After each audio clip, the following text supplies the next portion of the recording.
falando frases de efeito, frases de cartilha, porque o bacana é a gente parar para refletir.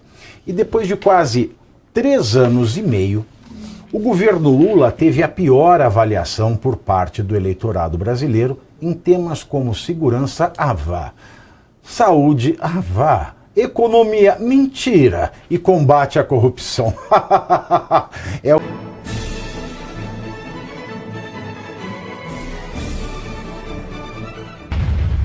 falando frases de efeito, frases de cartilha, porque o bacana é a gente parar para refletir. E depois de quase 3 anos e meio, o governo Lula teve a pior avaliação por parte do eleitorado brasileiro em temas como segurança, vá, saúde, vá, economia, mentira, e combate à corrupção. É o que mostra a mais recente pesquisa do Datafolha, realizada na última semana, entre os dias 12 e 13 de maio, antes das conversas de Flávio com Vorcaro. De acordo com o levantamento, a segurança pública é apontada como a área na qual o governo Lula tem o pior desempenho, com 16% das menções. Em seguida, aparecem saúde, 15%, economia e combate à corrupção, ambos com 13%, segundo o Datafolha. Outros segmentos considerados cruciais para a avaliação do governo também são mencionados como pontos fracos da gestão petista, entre os quais educação, 5% das menções, combate à fome e à miséria, 4%, e combate ao desemprego, 3% das menções. E por falar em Lula, a sua Janja, a mulher, voltou a ser assunto nos bastidores do poder em Brasília. Lideranças políticas influentes, algumas delas muito próximas ao presidente da República, voltaram recentemente a se queixar da dificuldade de falar com Lula. Um senador da base governista reclama que Lula não recebe mais amigos e aliados no Palácio da Alvorada, como fazia antigamente, porque Janja teria imposto certas limitações. Para esse parlamentar, ao dificultar o acesso de alguns políticos ao Planalto e ao Alvorada, Janja tem deixado Lula distante das articulações políticas, o que estaria resultando em derrotas do governo em votações importantes no Congresso Nacional, como a rejeição à indicação de Jorge Bessias ao STF, por exemplo. O vexame, de acordo com aliados, poderia ter sido evitado se Janja não tivesse se isolado o marido Lula. Aliás, uma pesquisa Atlas Intel Bloomberg divulgada hoje, a primeira depois da divulgação de conversas entre Flávio Bolsonaro e Vorcaro, aponta que o presidente Lula lidera as intenções de voto no primeiro e segundo turnos das eleições contra o filho de Jair Bolsonaro. No primeiro turno, Lula lidera com 47% das intenções de voto contra 34,3% de Flávio Bolsonaro. Já em um eventual cenário de segundo turno, Lula fica com 48,9% contra 41,8% de Flávio. O senador caiu 6 pontos percentuais desde o último levantamento, quando vencia Lula numericamente. Flávio tinha 47,8%, enquanto Lula 47,5%. A pesquisa inclui em seu questionário, e esta é a sacanagem desta pesquisa. Essa pesquisa foi esdrúxula. Preste atenção por quê. A pesquisa Atlas Intel Bloomberg incluiu no seu questionário a reprodução do áudio de Flávio Bolsonaro a Daniel Vorcaro. O conteúdo foi apresentado aos entrevistados na etapa final do levantamento, acompanhado de uma ferramenta para medir em tempo real a reação dos participantes à gravação. O sistema previa 3 classificações possíveis: terrível, neutro e excelente.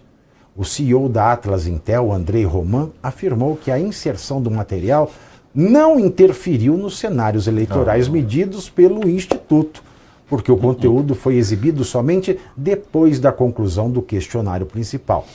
E desde que o escândalo do Master veio à tona, o Instituto poupou Lula e os petistas do constrangimento. Antes desta pesquisa sobre Flávio, o escândalo só foi tratado numa outra pesquisa de março sobre a confiança do brasileiro no Supremo Tribunal Federal. Em postagem nas redes sociais, o jornalista Cláudio Dantas explicou o método usado pela Atlas Intel. Vamos acompanhar. A Atlas Intel incluiu no questionário da pesquisa o áudio, o próprio áudio, pedindo ali, aí tem o áudio do Flávio Bolsonaro, e aí eles disseram, olha, você pode avaliar entre terrível, aí você mexe o cursor até a esquerda, ou excelente, mexe o cursor até a direita, ou deixa no neutro ali embaixo. Então, assim, olha, é uma excentricidade, nunca vi isso na minha vida. Seria como, sei lá, pegar uma pesquisa e colocar no questionário da pesquisa a manchete de que o contador do Lula e do Lulinha foi preso por envolvimento com o PCC, né? Ou sei lá, pega o áudio do Lula defendendo o roubo para tomar uma cervejinha, ou o cara que é o usuário da droga, que é o culpado e não o traficante. Olha só, gente, isso aí é induzir a resposta, tá? O André Roman, que é o CEO lá da Atlas Intel, me respondeu no X, eu incluí na matéria, ele disse que é o seguinte, não, isso aí, na verdade, essa pergunta ela é feita depois de todas as demais perguntas, então não influencia no questionário, não é bem assim não, tá? Inclusive já falei com a campanha, o jurídico da campanha vai entrar com uma ação sim para proibir e multar o Atlas Intel por esse tipo de postura, de ação.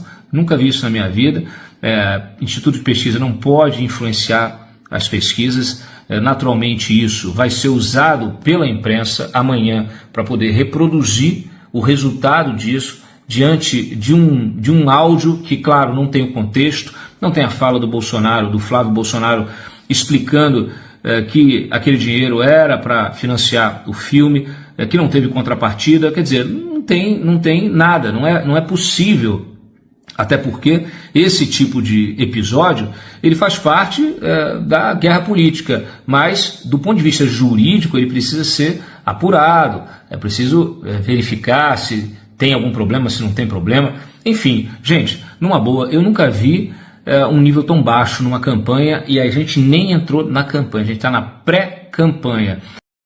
De fato, a pré-campanha de Flávio Bolsonaro pediu ao TSE, o Tribunal Superior Eleitoral, a suspensão da divulgação da pesquisa, alegando que o questionário teria sido estruturado de forma a induzir gravemente uma percepção negativa sobre Flávio Bolsonaro. Aliados de Flávio ainda sustentam que a disposição das perguntas e temas com uso de associações entre o pré-candidato Daniel Vorcaro e o Banco Master contaminam e induzem as respostas dos entrevistados. Aliás, essa mesma pesquisa indica que Flávio Bolsonaro seria derrotado em um possível segundo turno por Fernando Haddad e, pasmem, Geraldo Alckmin, caso Lula não participe da corrida ao Palácio do Planalto neste ano.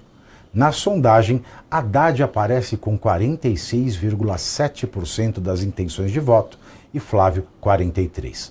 Em outro cenário, Alckmin soma 46,4%, enquanto Flávio aparece com 42,3%. Independentemente do resultado da pesquisa, a cúpula do PT intensificou nos últimos dias as discussões sobre a possibilidade de lançar Fernando Haddad à presidência. A hipótese de Haddad disputar o Planalto já circulava nos bastidores antes mesmo da crise que envolve Flávio. O caso, entretanto, acelerou as conversas internas e levou dirigentes a reavaliarem a estratégia eleitoral, tanto nacionalmente quanto em São Paulo. A avaliação de integrantes do PT é que os áudios e as mensagens atribuídas a Flávio podem produzir efeitos mais amplos sobre a direita, atingindo inclusive aliados do governador Tarcísio de Freitas. Nesse cenário, petistas passaram a considerar que Haddad poderia se tornar um nome mais competitivo numa disputa presidencial do que numa nova corrida pelo governo paulista. Aliás, ainda falando da campanha de Flávio Bolsonaro, a deputada Simone Marchetto, do PP, cotada para vice na chapa de Flávio Bolsonaro, contou ao Estadão que almoçou com o senador na última sexta-feira em Campinas e disse a Flávio que não é uma parlamentar extremista, e que tem abertura com todos os partidos, além de afirmar ter postura conciliadora e diálogo para apaziguar o país. Aspas para Simone Marchetto. Falei para ele... Não vou fazer frase. Falei para ele que não sou... Falei para ele que não sou uma deputada extremista. Agora, segura aí. Como assim? Ela está chamando todo mundo do pele de extremista? Ela é dessas que chama qualquer um da direita de extrema direita? Que merda de vice é essa? Eu falei aqui já antes mesmo dos áudios do Vorcaro, que falava Bolsonaro, etc. O Flávio está errando em apequenar o eleitorado do pai.